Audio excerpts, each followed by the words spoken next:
And is that light good or bad?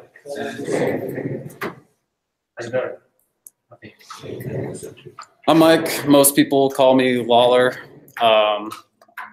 If you couldn't guess, I work at a SEMA, which is why there's so many of them here today. So a couple rules for this talk.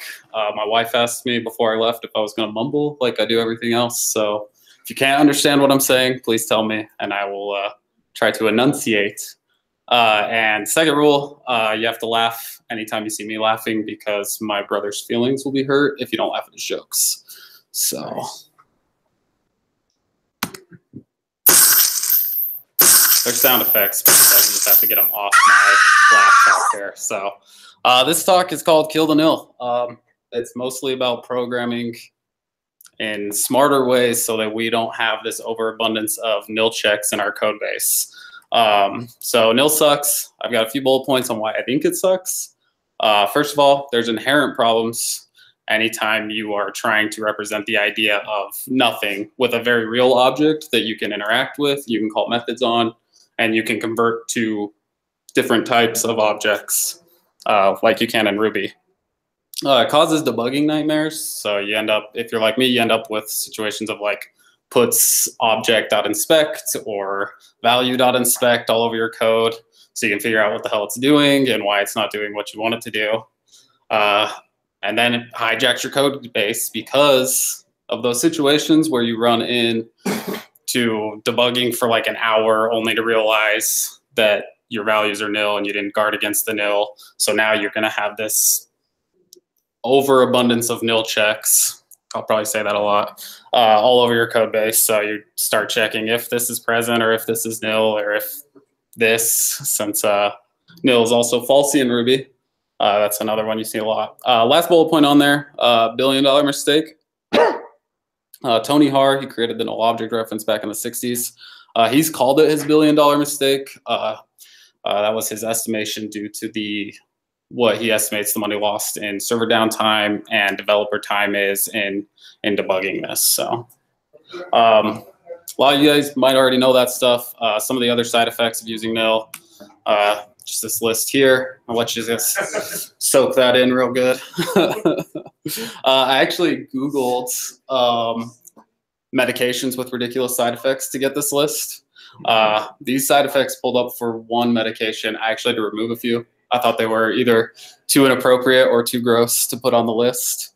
They're actually not too far-fetched for dealing with nil. I've heard crying spells from Matt's desk lots of times. So we're only on one side of my body. So anyway, next slide is the highlight of the talk. You guys can feel free to stop listening after this slide. Nil is the path to the dark side. Nil leads to anger. Anger leads to hate. Hate leads to suffering.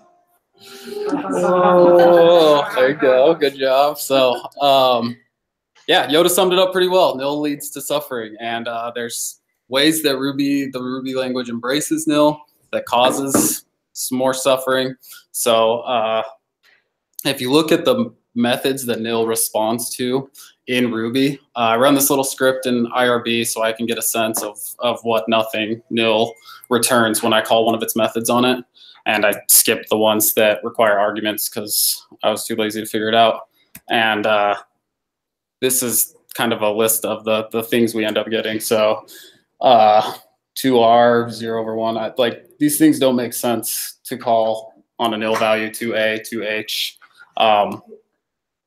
If we look closer at these methods and we start trying to figure out which ones would actually mean nil, you know, like if you called .nil on 2I, or if you called, or on 0, or if you called .nil on an empty hash, would anybody expect that to be true? No. All of us fully expected that these would return false. So why does it make sense that nil understands and responds to something like 2H and gives you a very real hash back that you can interact with?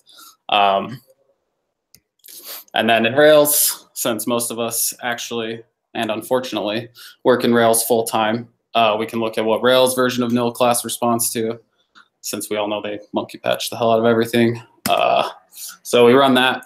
This actually isn't as bad as I thought it was going to be. you know, if you look through this list, like try and try bang or BS, I hate them, but everything else is pretty reasonable given what Ruby's version of nil class defines. Another reason that we get the suffering from nil is the no method error undefined method for nil class. I'd be shocked if the term no method error didn't account for over half of the Stack Overflow Ruby Rails questions. Just to Google some of the ones that were specifically on nil class, I got this list here. So this guy solved Rails no method error, so that's pretty sweet. Not that this is an extremely accurate metric or an accurate one at all, but if I restrict the site to just Stack Overflow, I get almost 48,000 results back for the no method error. Obviously, not all these are going to be called on an instance of nil class, but I would wager a healthy bound that most of them are. And then, like I said earlier, you lead to this abuse of nil checks all over code bases. So we end up with stuff like this. We have .nil, .present, .blank all over. We end up with if instance do this, otherwise do this, or if instance and instance attribute, because maybe the attribute can be nil. And we end up with that, or, you know, to take that one further, which would be really depressing, you have instance and an instance friend and an instance friend's attribute. So this garbage down here at the end, try bang and the safe operator, only further perpetuate the problems that nil causes, because now you're going to have to either guard against something being nil further down the line. You're just passing it further down into your system instead of handling it up front. Try is the worst because it doesn't even like verify that you didn't type something wrong. If you call try on an instance of like @user, for example, like the user class, and you spelled name wrong, you put nam or something, it's just going to return nil every time because it just swallows that error. At least like try bang and a safe operator will raise a no method error anytime they get an instance of anything but nil. If that object doesn't respond to the method you're trying to call, it'll raise the no method error, but try does not do that. It just gives you nil. So second highlight of the talk here coming up right now. Enough is enough! I have had it with these motherfucking nils on this motherfucking code base. Everybody strap in! I didn't know what the audience would be like, so I had to go with the edited version. The unedited version. Very light editing. The unedited version is more appropriate to how I feel. So there's different ways that we can do this. I've aggregated a list of easy ways to reduce the number of nil calls, nil checks in your code base. The first one at the top of the list is the one that I think is the easiest to implement and probably the one that's not taken enough advantage of in Rails specifically, which is sensible database defaults. This migration here, gross migration, as I called it, you can see here it's creating a table of products, and it's got this name, description, price, quantity, all these things. There's no database constraints that you're adding. This migration is actually lifted straight from Rails documentation. So this can very easily lead to code that looks like this. Obviously, some of this is a little exaggerated.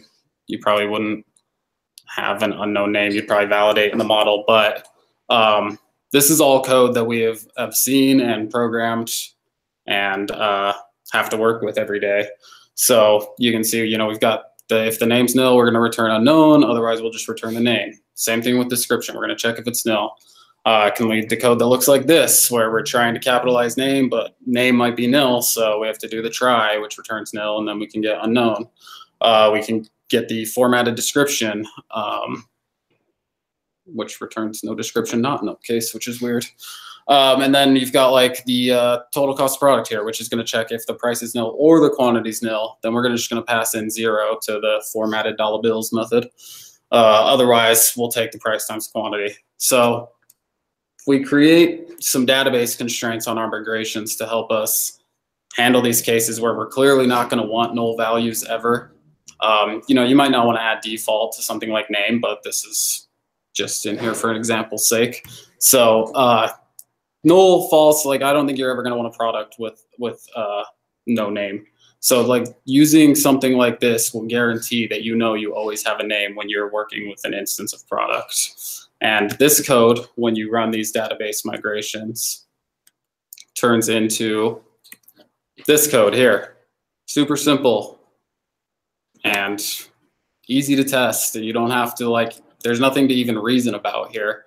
You just know that you get a name and a description because you're guaranteed to have a name and a description. Name can't be nil. It's got a default value. Description can't be nil. It's got a default value. This code here turns into this, where there's no branching at all. You're just calling the methods that you need. You've got the price and quantity here, which default to 0, which will give you the formatted dollar bills and the way you expect them to be formatted. So that's the first way I think and the easiest way that I think we can reduce the number of nils that we are passing around and constantly guarding against. The next one is use thoughtful types. This changed a little bit. I used to talk about return types, and then I was talking about like the values you're actually passing into a method. And then I was just like, well, let's just use thoughtful types, just combine the two. Just because Ruby doesn't have types doesn't mean you shouldn't care about the type that you're returning. So again, the code is exaggerated, but you could very easily see how this would get into a code base. So we've got a view that calls this EU method with a possibly nil user, and that's going to return anyway, you follow the chain down here, passes the things into gross, which is the possibly nil method, and then things gets instantiated somewhere up here in gross. And then down here, this is the leaf of the logic here. We're going to return if things is nil. Otherwise, we're going to map over them, and then we're going to return the thing's name. And then this here, we're going to return if the array of things is nil, which bubbled up from returning if things was nil. We're going to map over that. We're going to capitalize each item. And then this last one, which is the original caller, is going to return if the result's nil. Otherwise, it's going to use the Rails two-sentence method. And most likely, your view is doing something based on whether self.u returned nil or returned an actual sentence. So the first way we can clean this up is caring about the return value. Following this chain down, the values that bubbled up, we look at the return type that we were doing right here, an array of things. Instead of returning nil like we were, or just returning, we can return an empty array. That immediately reduces the need to check if array of things is nil, because we know we can map over an empty array. It's basically no op gives you another empty array, which gross.new, you don't have to check if all the things was nil, because now you can just call two-sentence straight on that. Because you know, at the bare minimum, you'll end up with an empty array. Everything in here responds to the type that you're passing around. My preferred way and the better way to clean this up would be actually to handle this at a higher level. Instead of allowing @user.possibly_nil to be nil, we would have a default to an empty array, whether that's a database default or something you do in a instance method of user.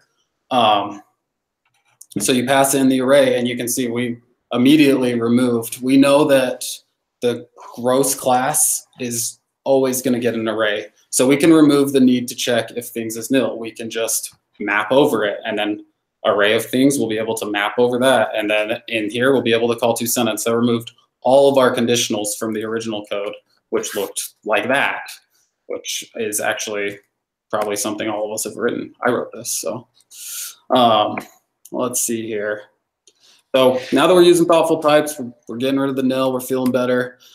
This is one that probably a little bit of a buzzword, but I love using is the null object pattern. I was the first one to implement this at Acima, so I've got some firsthand experience in using the null object pattern here. So we've got this class here that we're writing, and we've got a user bank name, which calls the bank account and the name and then capitalizes it, and we get this undefined method name on capitalized. So I'm like, oh crap, I gotta guard against that being nil. And then I've got a user bank account last four, so I call bank account dot account number, and I get the undefined method account number. Oh man, so now I've got to write code that looks like this. If the user's bank account is nil, return no bank account. Otherwise, let's return the bank account.name and we'll capitalize it. And same thing with bank account last four. If the user's bank account is nil, we're going to return 000. Otherwise, let's just return last four of the account number. By using a null bank account, we can initialize. There's a lot of different ways you can do this, but this one's pretty simple. You just initialize this null bank account with the name that you want, the account number you want, and set some adder readers on it. And then this is very specific to Rails on association loads. So I've got a user class here, and for bank account, I'm either going to load the bank account that is associated, or I'm just going to return this null bank account. And that cleans it up dramatically. You can go back to this original code minus the no method errors because you don't run into those anymore. Maybe you should be violating delimiter in the first place. We're not talking about the law of Demeter, Matt. We're talking about anyway. So another example of this would be to actually pass in the policy, in the null policy, inject it into like whatever class you're using. So I've got this delete post method here that's going to check the policy. It's going to return if the policy is in a violation. Otherwise, it'll delete the post or whatever it does down here. So if I don't pass in a different policy from this null policy, then I don't have to worry about guarding if app policy is nil, do this, otherwise do this. I can just call app policy.violation because I've got this null policy here that I defined with a violation method that will return false. So that's a very brief nutshell of the null object pattern. I would recommend you read about it. Sandy Metz has a great talk that was posted in the meetups channel on URUG the other day. Nothing is something. She addresses that briefly. That talk is fantastic. Another thing here is just to make smarter decisions. That is life advice, but also code advice here. And it's more about not necessarily making smarter decisions, but being more, having more attention to detail on the methods that you're using. So like, for example, we've got this product slug class that's going to transform a name into a slug. So you can see here we're using value.gsubbang. We're removing the spaces and replacing them with dashes. Now, if we wanted to call like .downcase on this, it would blow up in any value that didn't have spaces in it. So if we had a single name like banana and there's no spaces to gsub out, it's going to return nil, which is going to blow up down here, or you're going to end up with a URL that has nothing at the end. So instead, we just remove that exclamation point. Easy enough. We get the slug that we were expecting. We can call downcase on it so that we can transform it into a true slug. So again here, we've got a product class that we're initializing with some params. I've got setting name, description. I've got formatted name, name.capitalize, description, description.titleize. And then my params here I'm setting, I've got name set to something cool, description not really. I call product with the params. And then I call product.formatted name, and I get this undefined method capitalized for nil class. I look here and I'm like, that looks weird. But using these square brackets here, it's not going to verify that name is an actual key. Using something like Ruby's fetch method on their hash class, we can get the key error right at top. So instead of trying to figure out what the hell, why is this undefined method capitalized on nil class, I get a key error right here that says, hey, your params hash doesn't have your misspelling of name.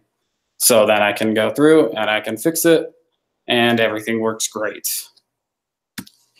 So those are some of the very, very, very many methods that Ruby would provide you that would help guard against this stuff. It's mostly just paying attention to the methods that you're calling and also like understanding that, understanding the return types of those methods. Know that like anytime you call bang on a method, usually it's going to return nil if it doesn't do the thing, especially string class in particular. So the last little bullet point here, I did this talk way faster than I was planning. If you guys can't tell, I am talking a million miles a minute. So it's just to guard at the boundaries. And I don't like really have any examples of this, I think it's kind of the 4 previous points that we went over kind of help instill this idea of not allowing like the nil values into the business logic of your code. So instead of letting a database get instantiated with a nil value and then checking if the value is nil, don't let the database get the nil value. Keep your nil checks, handle those things that are going to check for nil up front, and that way you can have less conditions that you have to test, less changes in your code that you have to test and see guarding against different nil values. They don't trickle into the business logic. Like I said, I talked way too fast, and that's the end of my presentation. So.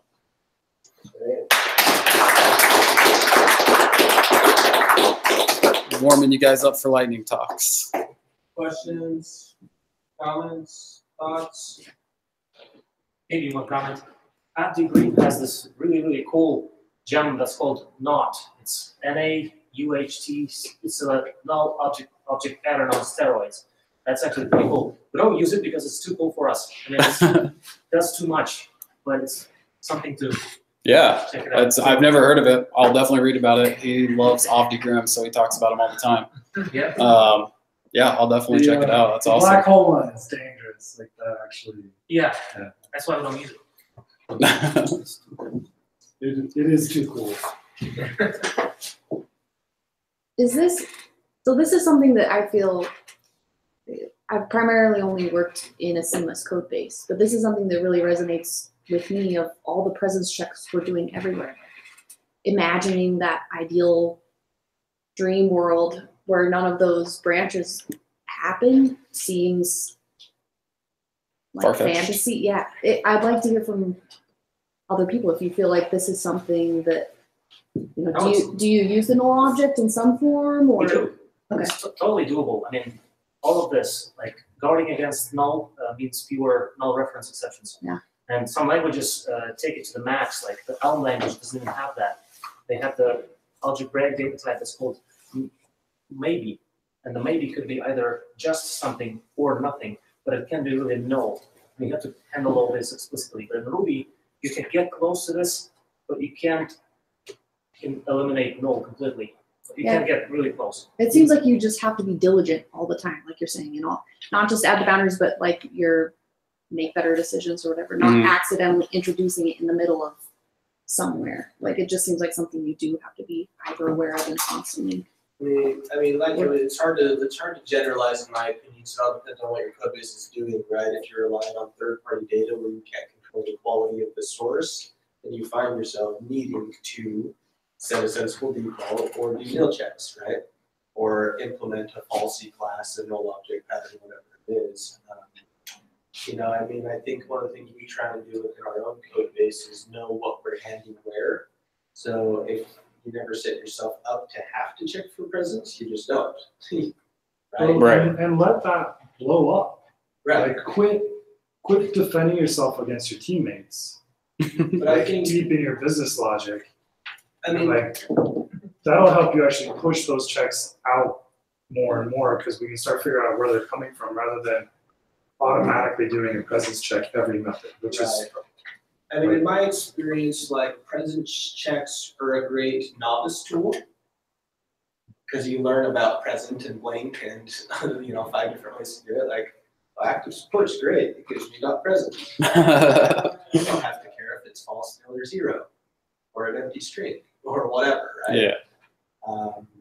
It's convenient when you don't care, right? And there's nothing wrong with it per se, other than the more nil checks you have, the slower the code runs, the more problems there is, right?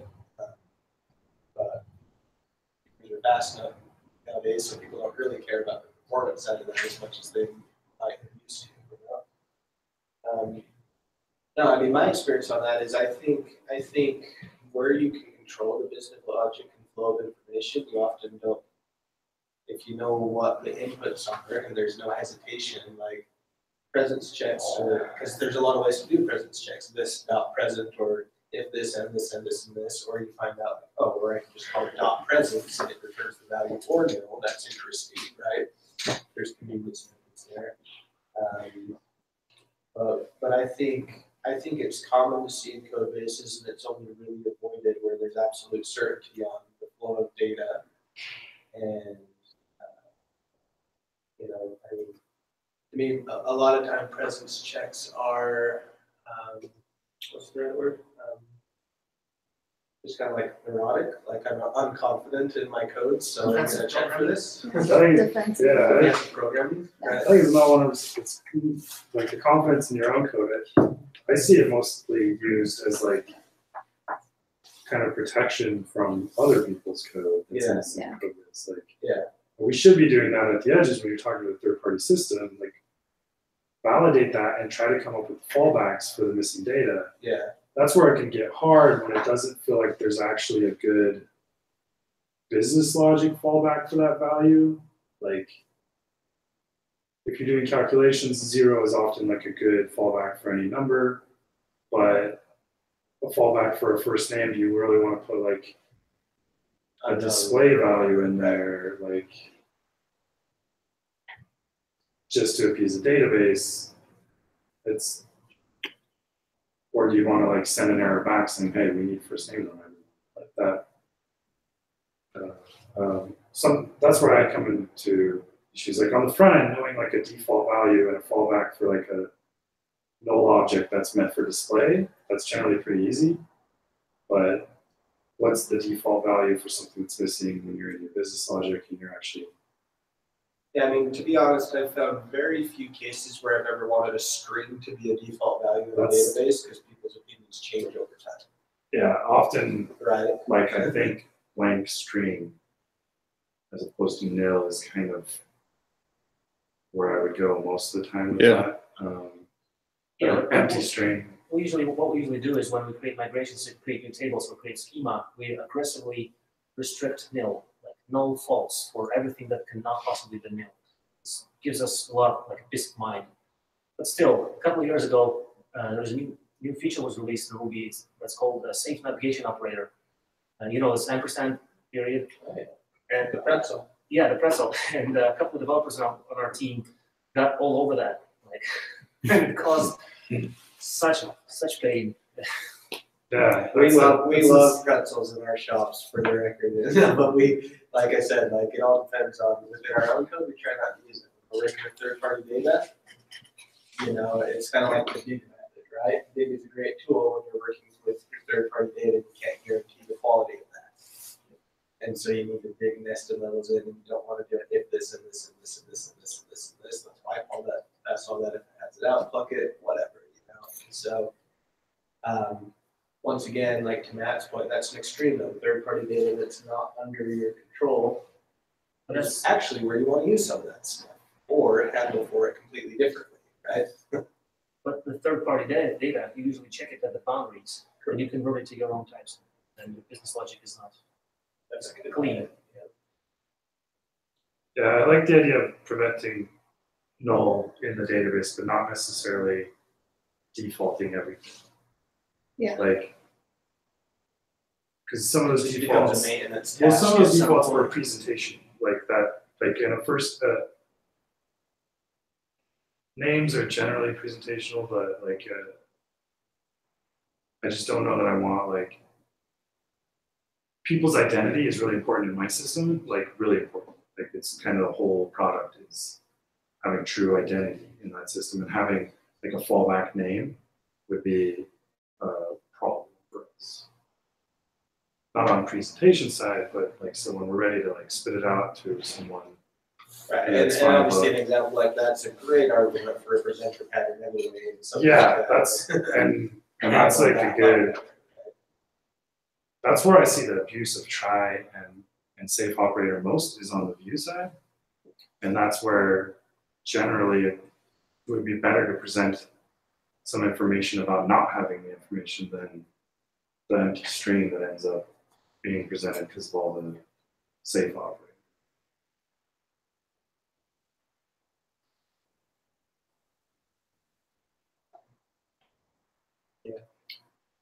I feel like there was that one example you had where like every method was having to do a guard against nil all the way Yeah. down and how it bubbles up.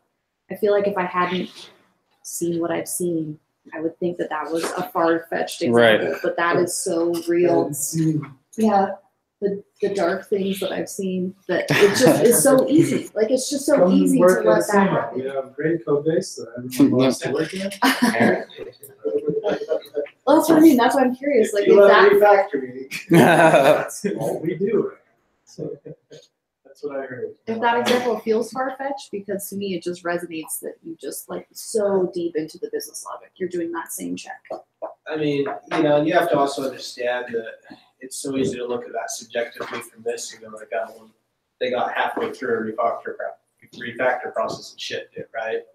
You know, I mean, there's this old adage that's like, did you write that code wrong? Probably not. You probably had to ship that freaking thing like Friday at 3 o'clock, so we probably wrote it perfectly appropriate for Context, like, understand that you do not have the context and that, like, But the reality No one's is, being malicious. where you can apply discipline and do PRs and code reviews and get into that, that's great, but it's not always practical. You know, not everybody has the luxury of doing extreme tech programming where you're airing 24/7 and code reviewing everything and testing each other's code, right? Some shops are disciplined that way and do that. Others are just trying to ship and sell a product, you know? Is my take on it, right? And so I think every company, like as a company evolves over time, it matures from a startup to a small business to a large business, it starts to implement discipline and get better that way. You know, So, there's no perfect code base because the one I wrote 6 months ago sucks, right? Of course. Thank you for the talk, Mike. It reminded me about some of these things which we sort of forgotten. And this one little feature that we developed in our system was to make the user account optional. We had a system where had a beautifully designed schema where there was employee record always had to have the user account associated with it. And then we had to make this user account optional, and then all crap broke loose, basically. And if we implemented that change using this no object pattern, we would have been better off. So I'm gonna go and change that tomorrow. yeah, that's actually that trick you did with Rails Association. I didn't know about that when you first showed this talk. I was like, That's right. that seems dark. I don't know. That is in the code base that you own. Is that private method? Like, what are you doing? Where's the normal pipes? Come on. Don't touch your Rails. Just do it. Well, and even like Ruby fetch gives you so many things you've never thought of, right? Like I really like seeing that in there even on the hash key lookup fetch, but fetch is pretty powerful in its own right. It can be, so when you're taking that third-party data and if you send it into an object, fetch on all the keys, you can ensure the keys are there, but you can also provide the fallbacks. Correct. And clean that data as you go. I mean, because we even rely on I'd that. rather see a fetch fallback than Yeah. a database And you can, Right. or something like that. you can just fall back as a parameter with something lightweight, or you can actually run other objects in a block for that fallback. That will only run if the key isn't there. We've done that. The problem is that if the key is there and it's nil, that's not how fetch works. Is this something that Code Climate catches? Does anybody use Code Climate for their code base? We use Code Climate. The plugins catch more interesting stuff like this if you're set up to use like the third parties, but I don't know that it cares too much about presence checks. yeah. So there's a grep tool, like which you can just write whatever you want to look for. That's part of Code Climate that you can turn on. So you can check for safe operator and try and presence checks, and at least call them out when code ships with those in. I will say this, one thing we're pretty disciplined at my place are, we do use Pretzel a lot because we work a lot with third-party data. However, we are very explicit about when to use presence versus blank versus nil versus zero in those different things about, you know, because we typically, you at least know, am I handling integer string here? Am I handling, at least what data type am I handling, right? You're often not surprised by data types, at least you shouldn't be. And so we at least try to be pretty disciplined on that level of checking for stuff. Because there are certain circumstances where it's literally never possible to pass in a nil value, so don't check against it, but it may be possible to pass in 0, so check against that instead, or a non-zero, right?